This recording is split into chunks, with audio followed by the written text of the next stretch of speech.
इंद्रियाणां हि चरतां यन्मनो अनुविधीयते तदश्चित हरति प्रज्ञां वायुर्नाव मीमांसि। जिस तरीके से जल में चलने वाली नाव को वायु हर लेती है, उसी तरीके से हमारा मन जिस इंद्रिय के साथ में रहता है वो इंद्रिय हमारे मन को हर लेती है। तो आज हम देखने वाले हैं क्या, बायनोमियल थ्योरम को। बायनोमियल थ्योरम,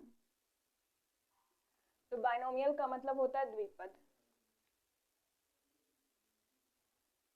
द्विपद जिसमें दो पद हों। अगर हम लेते हैं यहाँ पे a प्लस बी, या फिर अगर हम लें a माइनस बी, तो इसमें हमें क्या दिख रहे हैं, दो टर्म्स दिख रहे हैं, एक है a और एक है हमारा b। तो इसमें दो टर्म्स हमें दिख रहे हैं। तो अगर हमको इसको ओपन करके लिखना, जैसे अगर हम इसकी पावर को बढ़ाते, जैसे a प्लस बी है, यहाँ पे हमने इसकी पावर को पहले 0 किया, तो किसी भी नंबर का पावर अगर 0 होता है तो उसकी जो वैल्यू होती है क्या होती है, 1। अगर हम करें a प्लस बी की पावर में 1, तो यहाँ पे क्या हो जाएगा, a प्लस बी ही रहेगा। अगर हम करें a प्लस बी की पावर 2, तो हमें क्या मिलेगा, a square plus 2ab plus b square.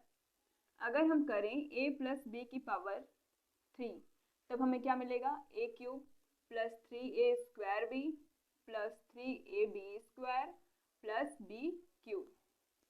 अगर अब हम क्या करें, इतना तो हमें याद रहता है, इतने सारे जो फॉर्मूले हैं तीनों ये तो हमें पता होते हैं। लेकिन अगर हमें मिल जाए a प्लस बी के पावर 4, तब हम क्या करेंगे, तब हम करेंगे a प्लस बी का क्यूब इंटू में a plus b, a cube plus 3a square b plus 3ab square plus b cube, bracket के अंदर हम डालेंगे a प्लस बी।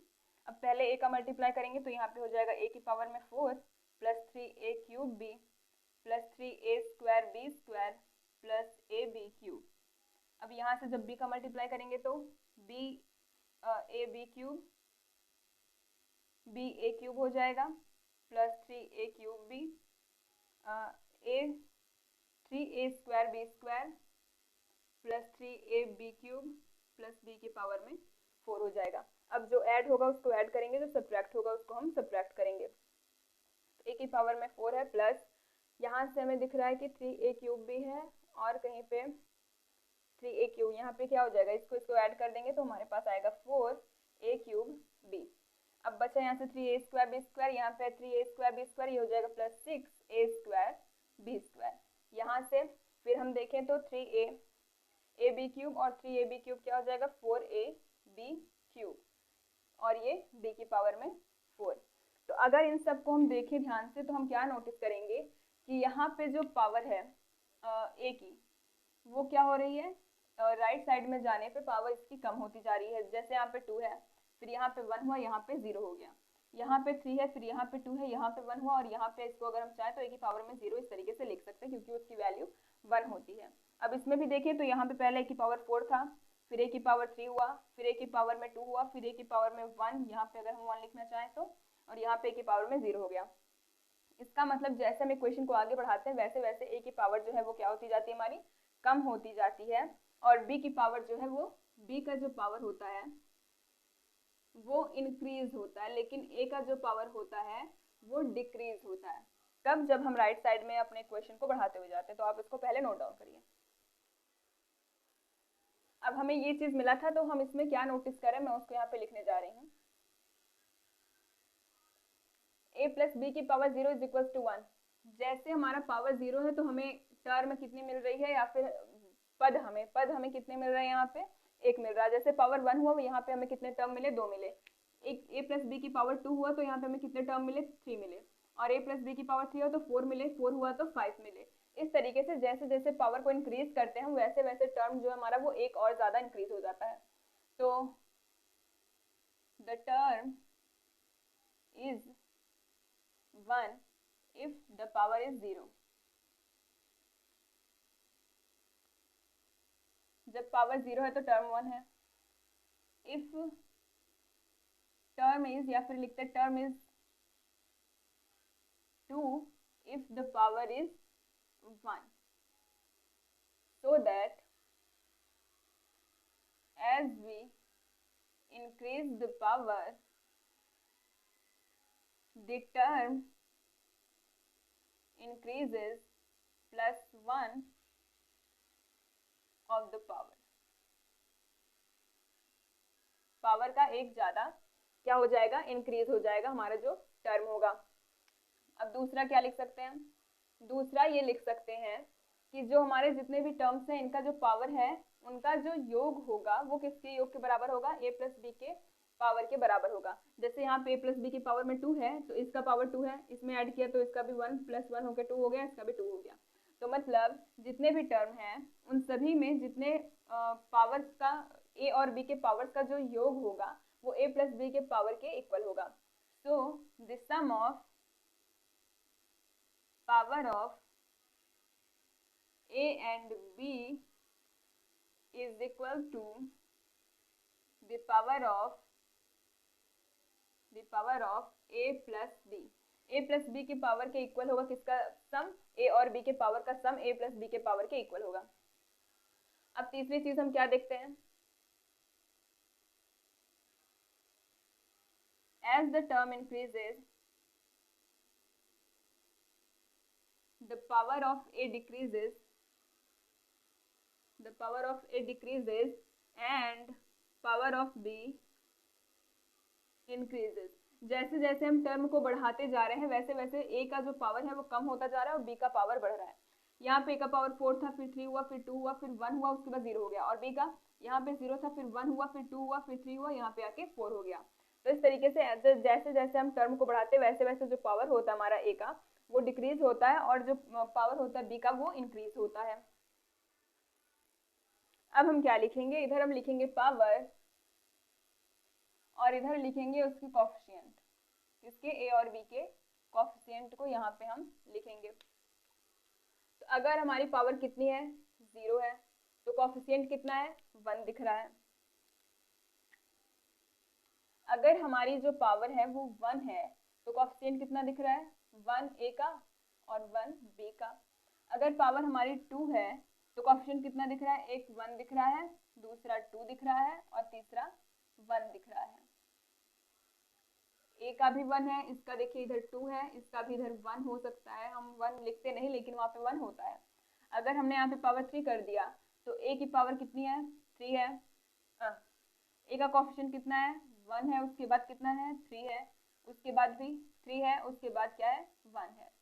उसके बाद अगर हम देखें यहाँ पे 4 लिख के, पावर अगर हमारी 4 हो जाए तो कोफिशिएंट क्या हो जाएगा, यहाँ पे 1 किया हमने, यहाँ पे 4, यहाँ पे भी 4, यहाँ पे 6, यहाँ पे 4 और यहाँ पे 1 हो जाएगा। अब इस तरीके से अगर हमने यहाँ पे 5 किया तो यहाँ पे हो जाएगा 1, यहाँ पे 5, यहाँ पे 10, यहाँ पे 10 और यहाँ पे 5 और यहाँ पे 1।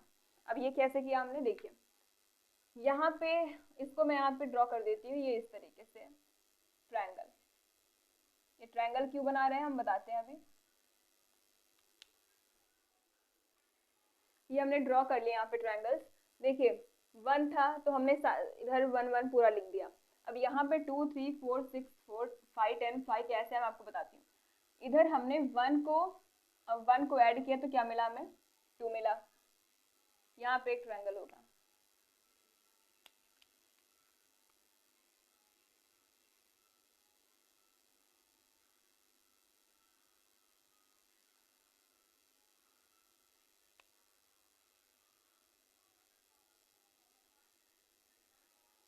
इसको हमने यहाँ पे 1 1 को ऐड किया तो 2 मिला, फिर 1 और 2 को ऐड किया तो 3 और 2 प्लस 1 किया तो 3, फिर यहाँ पे हमने 1 और 3 को ऐड किया तो 4, 3 और 3 को ऐड किया तो 6, 3 और 1 को ऐड किया तो 4।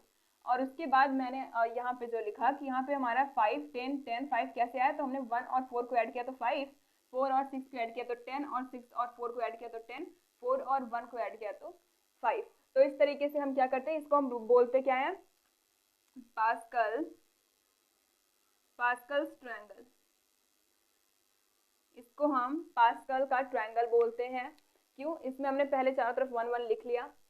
पहले आपको किस तरीके से करना है, जितने भी आपको पावर गिवन है, अगर 1 पावर गिवन है तो उस पर अगर पावर 1 गिवन है तो वहाँ पे हम 2 कोफिशिएंट 2 1 को रखेंगे, मतलब उसमें हमारी टर्म्स कितनी होंगी, 2 होंगी। अगर 2 पावर गिवन है तो उसमें हमारी टर्म 3 होगी। तो 3 को आपको इस तरीके से लिखते हुए चले जाना है। जैसे आपको पावर 3 गिवन है तो उसमें 4 टर्म होंगी, तो आपको एक किनारे पे और एक किनारे पे लिखना और बीच में 2 की जगह छोड़ देना है आपको। उसके बाद ऊपर वाले 2 को ऐड करके हमें नीचे वाले मिलेगा। जैसे यहाँ पे हमने इसको ऐड किया तो हमें 2 मिला, फिर 1 और 3 किया तो 4, 3 और 3 किया तो 6, 3 और 1 किया तो 4। यहाँ से 1 4 किया तो 5, 4 6 किया तो 10, 4 6 किया तो 10 और 4 1 किया तो 5। तो इस तरीके से हम और भी ज़्यादा आगे इसको सॉल्व कर सकते हैं। अगर हमसे भी बोल दिया जाए कि a प्लस बी के पावर में 5 की वैल्यू को फाइंड करिए, तो हम किस तरीके से करेंगे? हमें पता है क्या मिलता है, हमें वहाँ पे 1 मिलता है, फिर 5, फिर 10, फिर 10, फिर 5, फिर 1। ये हमें क्या मिलते हैं? कोएफिशिएंट्स मिलते हैं। इसके आगे हम कुछ ना कुछ लिखेंगे। तो कैसे लिखेंगे?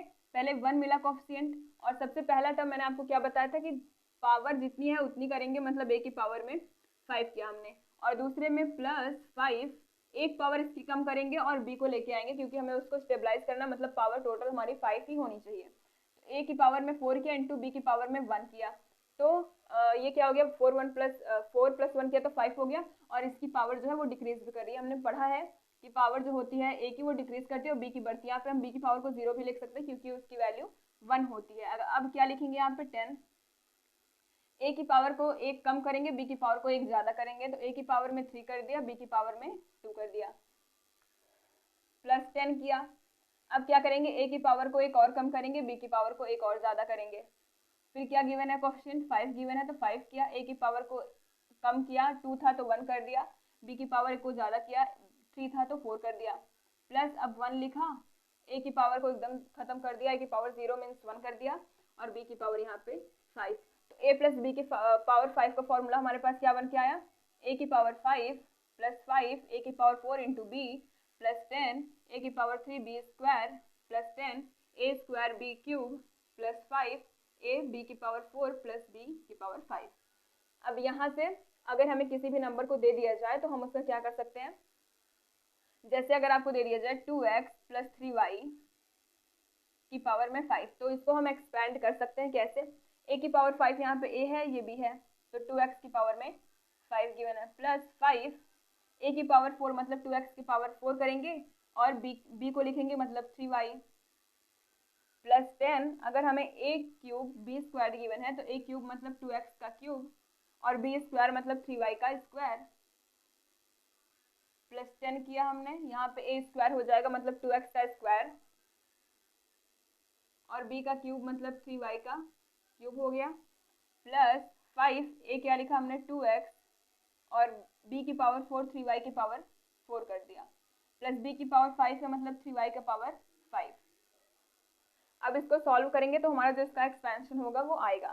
तो जैसे करेंगे, 2 की पावर 5 क्या होता है? 32x, प्लस 2 की पावर 4 क्या हो जाएगा? 16, 4 2 8 8 16, 16 क्रॉस 13 क्रॉस 5 करेंगे तो जो कुछ भी आएगा 16 क्रॉस 5 क्रॉस 3, और इनटू में x की पावर 4, यहाँ पे भी क्या आएगा? x की पावर में 5 आएगा, x का पावर 5, यहाँ पे x का पावर 4 और y का पावर एज इट इज रहेगा। यहाँ पे करेंगे तो 3 2 6, 6 10 60, नहीं 2 2 4, 4 2 8, यहाँ पे क्या आएगा? 8 क्रॉस 9 क्रॉस 10, 8 क्रॉस 9 क्रॉस 10, क्योंकि 3 का स्क्वायर करेंगे 2 का क्यूब करेंगे, उसके बाद x क्यूब होगा, y का स्क्वायर हो जाएगा, प्लस इसमें क्या करेंगे हम? 10, 2 2 4, 2 क्रॉस 4, प्लस 3 3 9 और 9 3 27, x स्क्वायर y की पावर में 3 हमें यहाँ पे मिल गया। अब उसके बाद क्या करेंगे? 5 क्रॉस 2 क्रॉस 3 का पावर 4, जितना कुछ भी आया आपके पास, x और y की पावर में 4 आएगा, प्लस 3 की पावर 5 इंटू वाई की पावर में 5। तो इस तरीके से हम किसी भी नंबर का एक्सपेंशन फाइंड आउट कर सकते हैं। अब हम फिर जाएंगे किस पे? ब्लेस पास्कल का जो ट्रायंगल गिवन था उससे अब हम फॉर्मूले को डिराइव करेंगे, जिससे अगर हमें गिवन हो a प्लस बी का पावर n, इस तरीके से गिवन हो, ये तो हमारे कुछ लिमिटेड होंगे, कुछ फाइनाइट टर्म्स अगर गिवन होंगी उसके लिए तो ठीक है। अगर हमें a प्लस बी की पावर n करके दे दिया जाए, n में हमारे कुछ भी हो सकते हैं, तो उसके लिए हम कौन सा रूल अप्लाई करेंगे कि हमारा जो एक्सपेंशन है वो तुरंत का तुरंत आ जाए? तो इसको आप नोट डाउन करिए। हमने अभी पावर देखे, पावर 0 1 2 3 4 5 है, और कोएफिशिएंट था हमारे यहाँ पे, कोएफिशिएंट था, तो कोएफिशिएंट पहले अगर पावर 0 थी तो उसके कोएफिशिएंट कितने थे? हमें यहाँ पे दिखा था 1 को अभी हम परमुटेशन कॉम्बिनेशन, लास्ट लेक्चर ही हमारा था परमुटेशन कॉम्बिनेशन, तो उसमें मैंने आपको नोट करके बताया था कि ये चीजें आपको ध्यान में रखनी है। क्या? NC0 = NCN which = 1, ये इतना होता है। अगर नहीं पता है आपको तो आप फॉर्मूले पे जाइए, आपको खुद ही पता चल जाएगा। NCR का फॉर्मूला क्या होता है? n factorial upon r factorial n minus r का फैक्टोरियल होता है। अगर हम r की जगह पे n रख दे तो n का फैक्टोरियल अपॉन में n का फैक्टोरियल n माइनस n का फैक्टोरियल, ये 0 हो गया, ये n माइनस n कर दिया तो 0, और 0 का फैक्टोरियल क्या होता है, 0 का फैक्टोरियल होता है हमारा 1, तो यहाँ से हो गया n फैक्टोरियल अपॉन में n फैक्टोरियल, ये 0 का फैक्टोरियल 1 हो गया, यहाँ से मिला हमें 1, तो इसकी वैल्यू 1। अब इसी तरीके से अगर आप चाहें तो r की वैल्यू को 0 रख दे, 0 रख दिया तो इसका कुछ मतलब ही नहीं होगा r का, r को हमने हटा दिया, n माइनस 0 फैक्टोरियल कर दिया, तो हमें क्या मिलेगा, यहाँ से n फैक्टोरियल अपॉन में n फैक्टोरियल कैंसिल आउट करके फिर भी 1 ही मिला। कब, जब हमने nc 0 को देखा तब। अब उसके बाद इसकी वैल्यू 1 होती है, हमें पता चल गया। अब 1 की जगह पे हम क्या लिख सकते हैं, यहाँ पे 1 की जगह पे हम लिख सकते हैं nc0, क्या nc0 लिख सकते हैं। अब उसके बाद हमें यहाँ पे क्या मिला था, 1 और 1 ये मिला था, तो इसमें हम क्या लिखेंगे, 1 की जगह पे nc0, यहाँ पे लिखेंगे nc1। आप सभी की वैल्यूज को आप कैलकुलेट करते जाइएगा, किस फॉर्मूले में रख के, ncr is equals to n factorial upon r factorial n minus r का फैक्टोरियल, इस वाले फॉर्मूले में आप रखते हुए चले जाइएगा। उसके बाद हमें क्या मिला था, 1 मिला था, 2 मिला था, 1, हम बहुत ही ऊपर लिख दिए हैं, अभी नीचे लिखते हैं इसको। यहाँ पे होगा nc0 इसके सामने, और इसके सामने होगा nc0 nc1, इसके सामने होगा हमारा, देखिए हमें क्या मिला था, 1 मिला था, 2 मिला था, 1 मिला था, ये चीज हमको क्या हुई थी, मिली थी यहाँ पे। तो इसको हम क्या लिख सकते हैं, इसको हम लिखेंगे nc0 nc1 nc2। अब एक बात आपको और ध्यान में रखनी है, n की जगह पे ऐसे तो कैलकुलेशन होने वाला नहीं है कि हमें 1 2 3 4 मिल जाए, तो n की जगह पे जो पावर है वही रखनी है। यहाँ पे 0 है तो 0 रखेंगे, यहाँ पे 1 है तो यहाँ पे 1 रखेंगे, यहाँ पे 2 है तो यहाँ पे हम 2 रखेंगे, यहाँ पे 3 है तो 3 रखेंगे, 3c। देखिए हमें यहाँ पे क्या मिला था, ये 1 2 1 था, तो हमें यहाँ पे मिला था 1 3 3 और 1, ये चीज हमें मिली थी। तो यहाँ पे क्या हो जाएगा, पावर कितनी है, 3 है तो 3c0, फिर 3c1, 3c2 हो जाएगा, 3c3 हो जाएगा। उसके बाद हमने क्या देखा था, पावर 4 के लिए हमें यहाँ पे 1 4 6 4 1 मिला था, ये इतना अलग है, तो 1 को हम क्या लिख सकते हैं, 1 को हम लिखेंगे यहाँ पे 4, n की जगह पे 4 4c0, फिर 4c1 4c2 4c3 और 4c4, यहाँ पे हमने लिख दिया 4c4। अब क्या करेंगे, अब हम करेंगे इसको थोड़ा सा और इधर लिखते हैं, 4c3, ये गया 4c2। अब 5 के लिए तो 5c0, 5 में हमें क्या मिला था, 1 5 10 10 5 1, तो 5c0 5c1 5c2 5c3 5c4 5c5, ये इधर बीच में आएगा 5c4, और ये एकदम किनारे यहाँ पे 5c5। तो अगर अभी हमें किसी और भी पावर के लिए दे दिया, जैसे मान के चलते हैं हमको दे दिया जाए 8 के लिए, तो क्या करेंगे, पावर हमको 8 रखनी है, 8 से आपको 8 टाइम्स तक कितना लेके जाना है। देखिए पावर 0 था तो टर्म एक हमें कितना मिला था, 1 मिला था, पावर 1 था तो 2 मिला था, एक एक्स्ट्रा हमको लेके जाना है। जैसे यहाँ पे पावर 5 है तो हमें कितनी टर्म्स मिली, 6, तो हम कितने तक लेके जाएंगे, देखिए ये है हमारा पावर 8 गिवन है, तो हम कितने टर्म लेंगे, 9 टर्म लेंगे, तो हो जाएगा 1 2 3 4 5 6 7 8 9, हमने 9 टर्म्स यहाँ पे ले लिए। अब क्या करना है, आपको सीधा स्टार्ट करना है, कहाँ से, 0 1 2 3 4 5 6 7 8, आपको यहाँ से स्टार्ट करना है, 0 1 2 3 4 5 6 7 8, ये हो जाएंगे आपके क्या कोएफिशिएंट्स जो होंगे वो। तो इससे हमें क्या अंदाजा मिलता है, इससे हमें ये अंदाजा मिलता है, और हमारे जो नंबर्स होंगे जो इसके साथ में आएंगे वो क्या हो जाएगा, a की पावर में 8 होगा, a की पावर में 8 हमें ये पता है, और b की पावर में कुछ नहीं होगा, b यहाँ नहीं होगा। इसके बाद a की पावर 1 कम हम करेंगे, a की पावर 1 कम किया तो 7, और b की पावर 1, इस तरीके से करते चले जाते हैं हम। तो आप पहले इसको नोट डाउन करिए। अगर हमें a प्लस बी की पावर n का एक्सपेंशन पूछ लिया जाए तो कैसे करेंगे, यहाँ पे दिख रहा है nc0, तो पहले हमने nc0 कर दिया, फिर क्या करेंगे, प्लस nc1 करेंगे, nc1, प्लस NC2 करेंगे। n देखिए यहाँ पे 8 पावर था, तो हमने अगर हम इसको इस तरीके से लिखें a प्लस बी का पावर 8, तो 8 था तो ऊपर हमने 8 लिखा था, यहाँ पे n है तो ऊपर हम n लिखेंगे। उसके बाद फिर जाएंगे NC3, ऐसे डॉट डॉट करके हम NCN तक जाएंगे। कहाँ तक जाएंगे? NCN तक। अब इसके कोएफिशिएंट क्या होंगे? पहले a की पावर n लेंगे, पावर हमारा a का घटेगा और b का बढ़ेगा। यहाँ पे पावर b का 0 है तो मैं यहाँ पे लिख देती हूँ b का पावर 0। यहाँ पे हो जाएगा a की पावर n-1, एक पावर कम करेंगे, जैसे यहाँ पे 8 था हमने यहाँ पे 7 किया, पावर हमने बताया कि डिक्रीज होता है, और b का पावर 1 हो जाएगा। फिर क्या करेंगे? एक और डिक्रीज करेंगे n-2, b की पावर में 2 हो जाएगा। फिर क्या करेंगे? a की पावर में n-3, b की पावर में 3। अब सबसे बढ़िया ट्रिक है इसकी याद करने की कि जितना जितना गिवन है उतना ही कम करना। देखिए NC 0 है तो a की पावर में n-0 करेंगे और b की पावर 0, यहाँ पे 0 तो यहाँ पे 0। प्लस NC2 है 1 है तो क्या करेंगे? a की पावर में n-1, यहाँ पे -1 सब्ट्रैक्ट करेंगे और b का पावर 1 करेंगे। प्लस NC2 है तो a की पावर में n-2, b की पावर में 2, जितना रहेगा उतना ही सब्ट्रैक्ट करेंगे और उतना ही b के पावर में लिखेंगे। तो आप इसको भी नोट डाउन करिए। तो इसी तरीके से एक्सपेंशन होता है अगर किसी भी नंबर का गिवन हो तो आज की वीडियो में बस इतना ही। मिलते हैं आपसे नेक्स्ट वीडियो में।